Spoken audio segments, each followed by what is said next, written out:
this pretty stacked Midwest regional. Yeah, he's been really working on that stigma. Like Wisconsin Smash 4, it kind of had that stigma for a little bit of. Yeah, it's we not kind of don't make it to the top pole positions in like regionals. Exactly, it's not usually like the first state that you think of in like the Midwest is like the strongest. But obviously, Comet making us eat our words here, going up against 8BitMan. And 8BitMan having lost a little bit early to Seth in the Yoshi matchup, which he wasn't as familiar with as some other players in this bracket, does find his way into the top 8. Actually, and he's going to be going with the Rob here versus the Fox. Yeah, I saw him going Diddy against Seth before, which obviously as you should. Yeah. So he's opting for the Rob here, which is interesting. I remember him going Rob against a couple Fox players at the what was it, the SCR? The SoCal Regionals? Yeah, the SoCal Regionals. Actually, it's pretty well. So the logic behind the Rob pick, as opposed to the Diddy pick. Diddy is very, fundamentally solid in the neutral, but you can abuse Fox's weaknesses very well with this Rob pick if you know exactly how to play the matchup. Using things like the laser, using things like that down air, using things like the top. Yeah, even the gyro, especially off stage too, because it shoots linearly, just like Fox's recovery. So it's pretty easy to snipe him off stage and harass him. And look at him even using that downward throw on the top. And this up throw, yep, should do it against the light weight of Fox. And it's an early lead here for 8BitMan. Yeah, just enough rage too. All right, but Comet looking for this up air. He can't find it though. He's just like... He wanted to pull the trigger at least 4 times in that entire string on the right side of the stage. Yeah, meanwhile, 8BitMan manages to get back on stage. Down tilts him away and gives himself some space with that top. Ooh, there we go. The nair to up smash. Even off stage, it's still connected. That has a little bit to do with Rob's fat body. Yeah. Like, it's pretty easy to hit him with some of those combo confirms in certain scenarios where it wouldn't hit on the smaller characters. But you see how big this character is. Yeah, just one little hit confirm can lead into all that damage. But 8BitMan's so comfortable in his defense. And you saw that even in that situation on the right side of the stage where he was trying to fall against a couple of up airs of Fox. Right. The disadvantage is really bad, of course, versus Fox in any matchup. Yes, but especially when you're a big character. Okay. Staying alive here again is 8BitMan on 99%, and the second up air, not quite enough to do it. Yeah, he's trying to make himself some space with nair as he lands, but it's just a little too slow. Oh, just like that, the back air into the forward smash. Back air is your shield. You get so pressured, you got to drop it. And then just like that, it hits him. He's trying to jump away, too. That's a Fox classic. Yeah, it really is. I've seen a lot of other characters that, like, adapt it, but, like, it's just tried and true on Fox. That worked a lot better because of how big Rob is, like we Exactly, mentioned. yeah, because he tried to jump out of it, but he still got hit by it. Sticking with the character, though, here is 8BitMan, and he's going to, I believe he switched from Smashville to Town. I might have missed it. Okay, yes, yeah. We're locked in a Town and City. It's Saturday night. We got KK Slider on the sticks in the back of the screen. Shouts to Isabel, by the way. Oh, yeah. Finally making the roster. Finally have another Animal Crossing rep, but we'll know more about that in a couple months. And look how confident 8BitMan is, even stuck on that leftmost platform against Fox, the character who's so good at just pressuring at that particular height that the platform was at.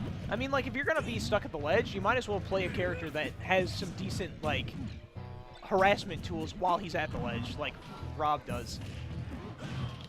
Okay, back throw. Oh, he actually reflected it from that deep, but... Oh! Baby! What? Talk about timing! All right, just got to shield that. Very smart, but actually, the platform kind of pushed him through. I'm still thinking about that down air. Yeah, that down air haunts me. Honestly, like, the gyro setup was perfect because it forced him to recover that way, and 8BitMan had the timing on lock. And that's how 8BitMan plays Rob. He just wants to control your recovery, put you at if I put you at disadvantage in one spot, that's what 8BitMan's job is just make you recover a certain way, and I can cover that with the strongest possible option. Exactly. Okay, now it seems like 8BitMan is pretty commanding in the neutral with these nairs, just throwing Comet off with all of them. And again, wow. That reflector didn't do the job on the Yeah, it was top. a little bit, it came out a little bit too slow. And just like that, catching the jump and the taunt with the 2-stock. 8BitMan.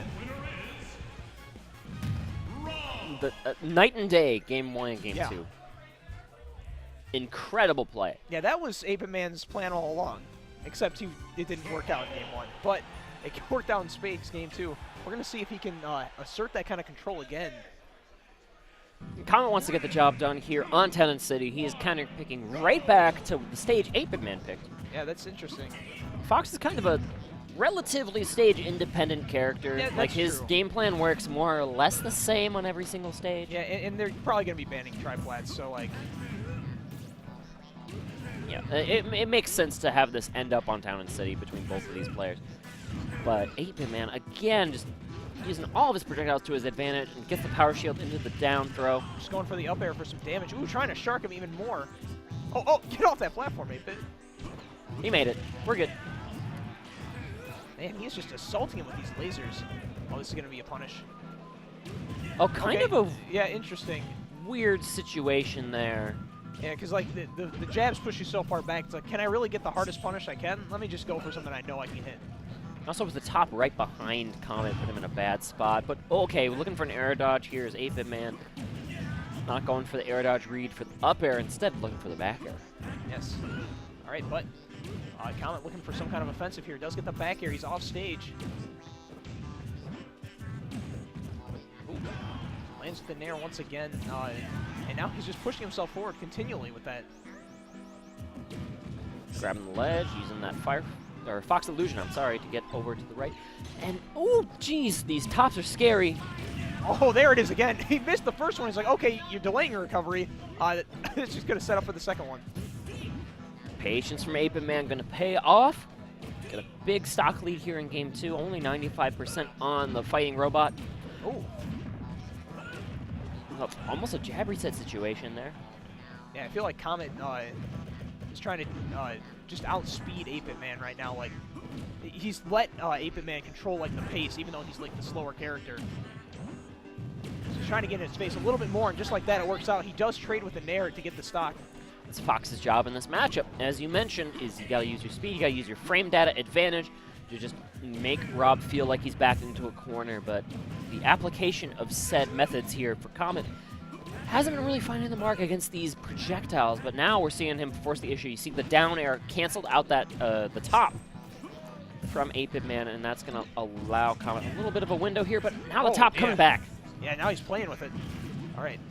Comet does get a down throw into the back air, and he's got an up air juggle going here, already at 65% off just those 2 up airs. Yeah, you blinked, and the damage was even, almost. Okay, ooh, risky side B. Oh, just going for the up smash after that. Or for the hardest possible punish, and ends up getting punished himself. Maybe 8BitMan thought another Fox Illusion was coming. That would have done a brilliant answer to a Fox Illusion. Okay, down throw. Let's see what the option is. Goes for the air dodge. Did not read it. All right, but we're at the point. I think an up throw would kill. And we're going to see that theory here. Yep. I concur, Professor Lemon. The up throw will kill in that situation. I've seen my fair share of kill throws in my day. So there you go. The fighting robot is going to hold his hands above his head. Say, I won game 3. I mean, he's not exactly a fighting robot, but he's out here fighting.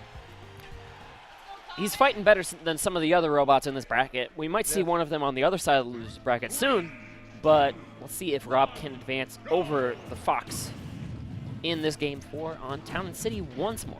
Yeah. Okay, things starting off a little bit slower here.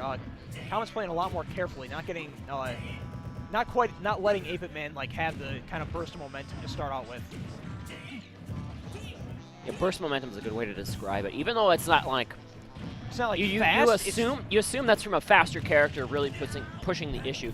But the projectiles are so fast from Rob that it can create bursts. Yeah. And you see it here already, 72% really in the blink of an eye. He looked for the footstool there, and he's going to get the up smash at the edge instead. Man, that was like just one classic Rob setup to another. The first one not working out, but then the tried and true top on the ledge. Okay. Yeah, wow. Talk about burst momentum. Yeah. But the illusion going to come through. And the item play from Comet's starting to show itself. Yeah, but that gyro's gone after that last Z drop.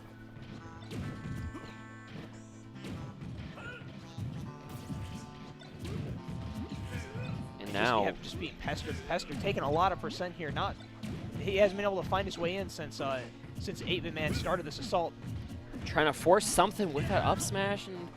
Oh, okay. Yeah. 8BitMan was sharking again for that down air. I'm sure of it. Yeah, definitely. The way he was kind of drifting off stage. Down tilt going to buy a little bit of space here for 8BitMan. And again, resorting to the downward throw at the top. Ooh! Okay. That was a tricky combo man. following up with the pivot grab. Wow, this is slick. Oh, and just snipes him off stage, and that's another 2-stock for 8BitMan. And he takes that 3-1. Despite game 1 looking a little shaky, he just, like, showed up like, this is why I use Rob in this matchup.